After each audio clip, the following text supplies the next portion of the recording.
Bonsoir à tous et à toutes. Je commence un petit peu à m'endormir, donc je ne vais pas être très long. Enfin, à m'endormir. Non. À être moins clair, à être un peu brumeux, plus exactement. Je voulais parler d'un indice qui, pour moi, est révélateur de la présence d'un pervers narcissique. Alors, pour adhérer à ce que je vais vous raconter, il faut être dans la création, à quelque niveau que ce soit. On peut être un tout petit auteur, un tout petit peintre, un tout petit sculpteur ou un grand peintre, un grand auteur, un grand compositeur, je ne sais pas, etc. Mais il faut être créateur, à quelque niveau que ce soit. Eh bien, je peux vous certifier que l'augmentation de l'inspiration, de ce qu'on appelle l'inspiration d'ailleurs, j'aime pas trop ce terme qui est un peu générique et qu'il faudrait peut-être un petit peu détailler, du moins l'élan qui nous pousse à créer, qui nous donne des idées, moi en l'occurrence, ce sont généralement des pervers narcissiques ou des personnes manipulatrices. Et quand je commence à penser à quelqu'un et que cette personne me donne envie de créer, stimule ma création, puisque j'ai toujours envie de créer en fait, tout le temps, qu'elle la stimule à un point extrême, qu'elle me fait planer, marcher sur l'eau, que j'ai l'impression de voler et d'avoir plein d'idées, de romans notamment, et d'autres choses qui concernent d'ailleurs toutes sortes de thèmes, pas seulement des thèmes en relation avec les pervers, avec les sentiments, etc. C'est que la personne n'est pas claire pour moi et n'est pas bonne à long terme.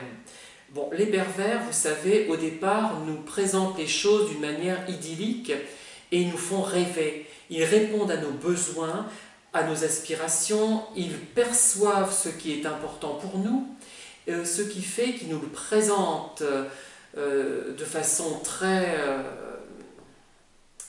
adéquate, élaborée, fantastique, formidable, et qu'on est séduit par ça, et on voit nos rêves finalement, et ces rêves stimulent notre inspiration et notre créativité, du moins pour les gens qui créent. Cela ne surviendrait peut-être pas si nous vivions constamment avec un pervers narcissique. Ce sont plutôt encore des relations amicales ou amicalo-amoureuses, je dirais, amour platonique. C'est ça qui est vraiment stimulant, extraordinaire. Et je connais donc une amie, quelle phrase idiote. J'ai une amie qui a écrit de la poésie et elle avait écrit 3 petits recueils de poèmes alors qu'elle fréquentait une personne manipulatrice, un jeune homme manipulateur. Elle ne s'en est pas rendue compte pendant son élan créatif, mais elle en a pris conscience après coup. Et cela avait stimulé fortement sa créativité. Et ça, pour moi, c'est un indice très fort de la présence d'une personne manipulatrice dans mon environnement. Et d'ailleurs, j'avais parlé, j'étais en relation il y a quelques mois, il y a 8 mois que j'ai rompu maintenant, c'est bien. D'ailleurs, la personne me fuit. C'est fou que moi je puisse arriver à faire peur à quelqu'un.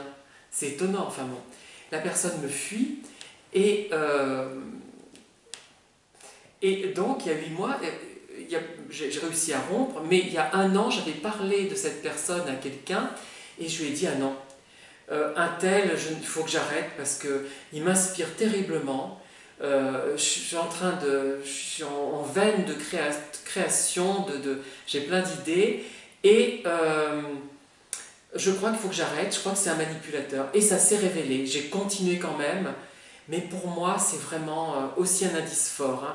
J'avais parlé d'un autre indice, notamment la colère suscitée, mais la stimulation du cerveau, de la créativité est aussi très forte et importante dans la détection que je fais des pervers narcissiques et des manipulateurs en général. Je vous remercie de m'avoir écouté pour cette vidéo qui ne cassera pas 3 pattes à un cagnard, comme on dit. Et je vous dis à très bientôt pour parler de choses et d'autres, peut-être de cinéma, peut-être de harcèlement scolaire, peut-être des pervers narcissiques, peut-être de Martine Carole, peut-être de quoi, je ne sais pas. À bientôt, au revoir, bonne nuit et bonne soirée.